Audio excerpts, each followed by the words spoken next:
Magandang araw po Ma'am Natividad Calamasa. Anong experience mo po dito sa Baguio po? Sa unang araw?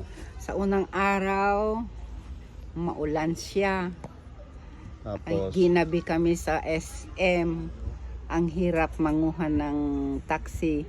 Puro grab na lang. Pero okay din, masaya kami. Kasi enjoy na enjoy. opo, paano naman po yung mga kagandahan dito sa Baguio?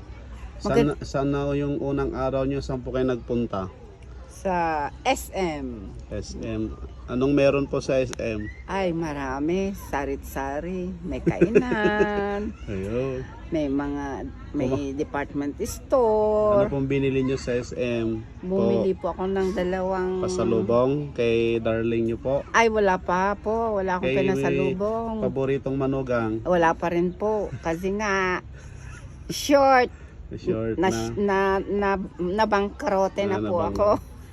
Pero nagpadala ata yung anak nyo ng pera nyo po. Eh, sabi nga, magpapadala. Kailan ko pa kayo matatanggap yon? So, sa dalawang araw nyo, anong experience yung ganap sa Baguio? Maganda. Ganda po. Kung yayain nyo po yung mga turista, ano mong sasabihin nyo sa kanila, ma'am?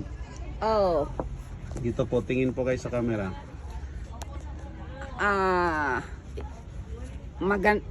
it's really beautiful place.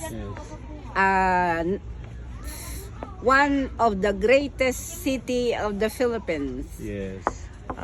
You can see a lot of things that will inspire your eyes, Opo. and Dito. and you will be amazed how Yes. Filipinos will welcome you with hospitality. And also, if you want to taste our delicacies, you can do it. Okay. Ilang taon na kayo, ma'am? I'm 72 years 72 old, years old. Still still alive and kicking, kicking. and I can still walk a long way. Opo. Okay. Magpakilala po. Well, I am Mrs. Natividad Collado Calamasa from Rojas, Isabela. I came here in Baguio for a short holiday. Okay. Salamat po. God bless po. Thank you din po. Okay.